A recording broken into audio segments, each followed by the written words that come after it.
avec lesquels que je fréquentais également beaucoup, et également ce qu'on a appelé, c'est le point aussi de contextualisation, le freudo-marxisme. C'est-à-dire ce freudo-marxisme qui se rencontre dans l'école de Francfort, qui se rencontre chez des gens qui n'appartiennent pas exactement à l'école de Francfort, comme Ernst Bloch par exemple, ou d'autres qui sont plus ou moins périphériques, et en France en particulier, était quelque chose qui mettait en relation des philosophies et des problèmes, des logiques qu'il fallait faire tenir ensemble sans qu'elles soient exactement compatibles, ni même que l'on puisse assurer exactement les points de jonction. Freud, Marx, donc, par quoi se joignent-ils, de quelle façon les faire se rencontrer, des gens comme Marcuse, Horkheimer, comme on sait, bon, on tentait de le faire. Il y a d'autres points de vue que l'on peut adopter. Lucien Goldman, par exemple, que j'ai cité, en est un aussi. Je veux dire que ces livres auxquels qui étaient l'objet de ma thèse, sur la communication humaine, se proposaient un peu d'apporter sinon des solutions, tout au moins des perspectives un petit peu différentes. Je pense d'ailleurs même que de grands livres qui sont en rupture avec cela, en apparence, s'y relient d'une certaine façon, même s'ils sont, c'est un peu paradoxal ce que je dis, indépendants, comme Différence et répétition de Deleuze, qu'on peut lire aussi comme une sorte de réponse à ces problèmes du freudo-marxisme, et soit un déplacement de la question, soit une manière de les traiter autrement. Or, je crois que la façon dont j'ai traité la philosophie à cette époque-là était un petit peu de cet ordre, en me restreignant à un certain moment. Je dois dire peut-être que c'est une porte de sortie, une issue, ou tout au moins une dérivation par, je dirais alors plus modestement, peut-être par solution de facilité, en me reportant sur quelqu'un qu'on laissait en marge et qui me semblait occuper un peu cette place, de traiter ensemble des problèmes, disons en gros, de la subjectivité, de l'objectivité, de l'histoire et de la psychologie, comme Fourier, des problèmes qui étaient laissés indépendants les uns des autres, et qui tout à coup se trouvaient regroupés dans une philosophie qui n'avait pas du tout la prétention conciliatrice d'un système comme celui de Hegel, mais que, par exemple, peut-être à titre de paradoxe, Engels, par exemple, avait pu comparer comme grandeur à celui de Hegel. Au fond, c'était les problèmes posés se trouvaient un petit peu les mêmes. Et là, je dirais que l'important, c'est peut-être le problème, et savoir comment situer le problème plutôt que de donner la solution. Or là, le problème que j'avais cherché à poser dans philosophie de la communication ou structure et fondement de la communication, je le trouvais déplacé sans doute, porté sur d'autres terrains, mais exposé d'une façon qui, pour moi, voulant abandonner un peu les méandres de la philosophie, était plus commode à traiter, plus intéressant à traiter avec Fourier. C'est un peu la façon dont on pourrait expliquer ce déplacement,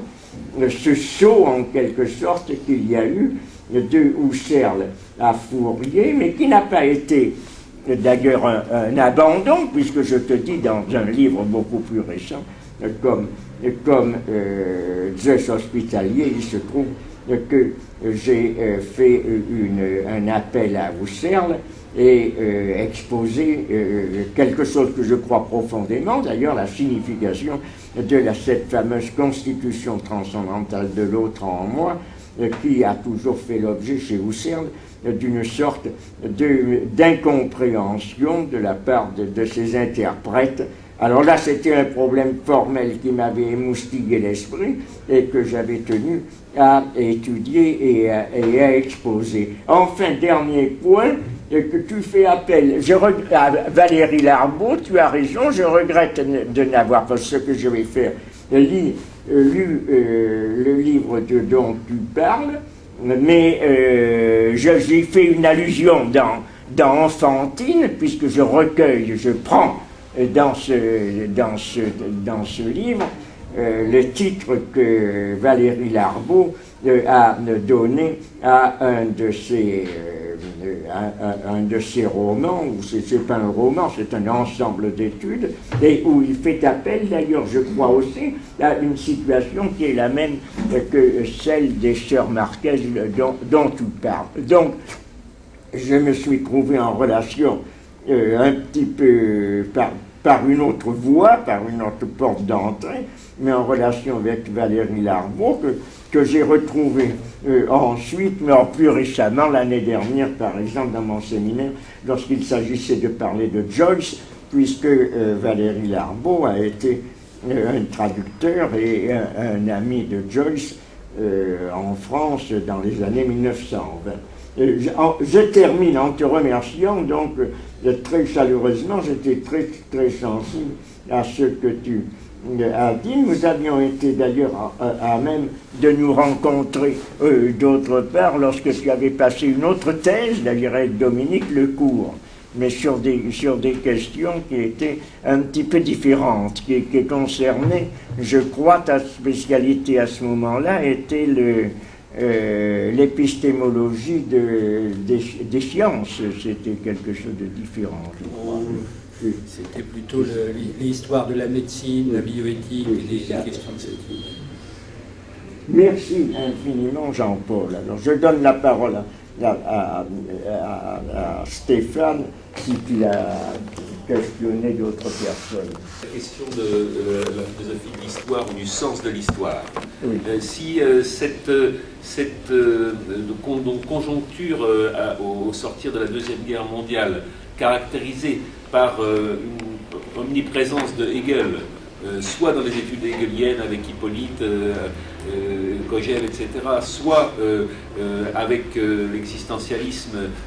qui, d'une certaine manière, partage aussi ce terrain de l'hegelianisme.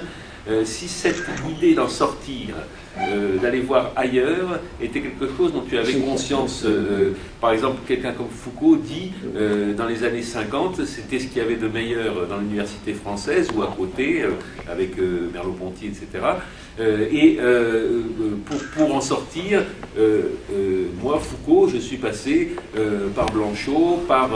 Bataille, finalement j'ai trouvé Nietzsche comme ça. Est-ce que toi, tu aurais cette idée-là, parce que j'ai le souvenir justement que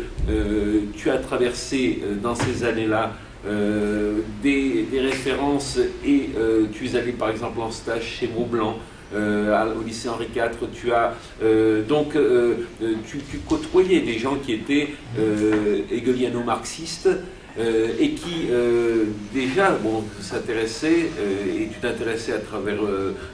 leur lecture à quelqu'un comme Fourier, quoi. Mais est-ce que tu as l'idée qu'il fallait d'une manière ou d'une autre sortir de cette référence qui était prégnante sur toute votre génération? Donc tu as fort bien exposé les choses, oui, c'est exact ce que tu dis. Il y avait des préoccupations qui appartenaient à cette époque par rapport aux gens qui sont ici, aux étudiants ou même aux professeurs. Je pourrais dire que je n'ai pas exactement les mêmes contemporains, je ne suis pas contemporain exactement de la même chose quels étaient nos contemporains à ce moment-là. Bon, c'était Sartre, également, que je n'ai pas cité, mais c'était le conflit ou la rencontre entre Sartre, l'existentialisme et le marxisme. C'était la rencontre également entre la phénoménologie et le marxisme, où ou le freudisme. Donc c'était un certain nombre de choses qui posaient des problèmes, mettant en question la philosophie, qui connaît la philosophie en tant que, si l'on veut, philosophie pure, ou comme la revue qui avait été éditée par Thierry Briot, ici même, à Paris 8, s'était appelé Philosophie, ou dans le collège également de philosophie, je crois qu'on a trouvé ces formules, philosophie, qui ne serait pas, je crois, compréhensible si l'on ne pensait qu'il y a une sorte de spécificité de la philosophie qui traite de la philosophie, parce que la philosophie avait tendance, d'ailleurs on le voit tout de suite, chez Bataille, à cette époque et avant-guerre, à se retourner vers quelque chose d'autre, en particulier la sociologie. Le collège que Bataille avait fait avec Caillois et d'autres s'appelait justement Collège de sociologie, et le Collège de sociologie reprenait en compte les questions philosophiques. Foucault, c'est un peu la même chose, il s'est orienté, lui, vers la médecine, plus précisément, vers la psychologie, vers l'histoire. Il a été, on pourrait presque dire,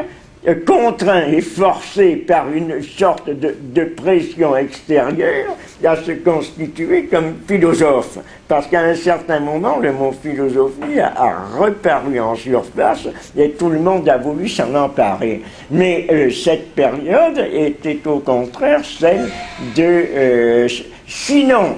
la disparition, tout au moins celle qui a mentionné de différents côtés, d'ailleurs, soit avec Marx, soit avec Heidegger, d'ailleurs, qui s'était sacré lui-même ou que l'on avait sacré le dernier des philosophes,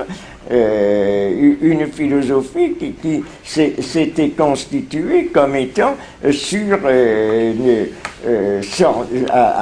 à l'entrée, à l'orée de son éclatement, voire de sa disparition. Je ne le crois pas, moi, personnellement. J'ai toujours une certaine résistance ou répugnance, si l'on veut dire, ou réserve à parler de la disparition de la philosophie, ce qu'était l'attitude mais pas de Deleuze, mais j'étais pas non plus sur l'attitude, sur le plan de Deleuze, mais j'étais moins engagé dans l'idée, il y a fin de la philosophie, c'est comment préserver la philosophie, comment conserver la philosophie, bien que on soit à la période sinon de son achèvement, du moins de sa crise, de sa mise en crise, de sa problématisation. C'est pourquoi ensuite, il y a beaucoup de philosophes et des meilleurs qui, alors, ont adopté une position critiquée fortement, elle, par Deleuze, de se replier soit sur la philosophie médiévale, soit sur l'histoire de la philosophie. Le grand succès de la scolastique, deux philosophes tout au moins passés sous silence ou oubliés à l'heure actuelle, vient un petit peu de cela, qu'on retrouve, c'est des philosophes excellents et parmi les meilleurs, comme disait, comme Giorgio Agamben, par exemple. Il y a quelque chose qui a fait que, ne sachant où sauver la philosophie, on est revenu en arrière de façon à redécouvrir et à relire des philosophes. Mais là, c'est une question trop immense pour que je puisse faire autre chose que l'évoquer et laisser peut-être la discussion à d'autres porte-paroles. Ou d'autres qui sont plus ou moins périphériques, et en France en particulier, était quelque chose qui mettait en relation des philosophies et des problèmes, des logiques qu'il fallait faire tenir ensemble sans qu'elles soient exactement compatibles, ni même que l'on puisse assurer exactement les points de jonction. C'est un peu paradoxal ce que je dis, indépendant comme différence et répétition de Deleuze, qu'on peut lire aussi comme une sorte de réponse à ces problèmes du freudo-marxisme, et soit un déplacement de la question, soit une manière de les traiter autrement. Or, je crois que la façon dont j'ai traité la philosophie à cette époque-là était un petit peu objet de ma thèse sur la communication humaine, se proposait un peu d'apporter sinon des solutions, tout au moins des perspectives un petit peu différentes. Je pense d'ailleurs même que de grands livres qui sont en rupture avec cela en apparence s'y relient d'une certaine façon, même s'ils sont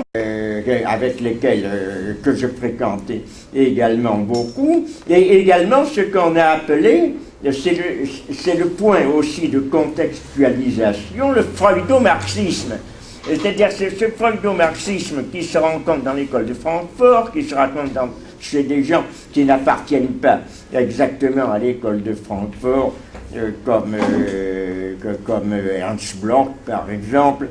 Freud, Marx, donc par quoi se joignent-ils, de quelle façon les faire se rencontrer, des gens comme Marcuse,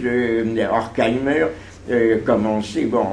ont tenté de le faire. Il y a d'autres points de vue que l'on peut adopter. Lucien Goldman, par exemple, que j'ai cité, en est un aussi. Et je veux dire que ces livres auxquels tu as été l'objet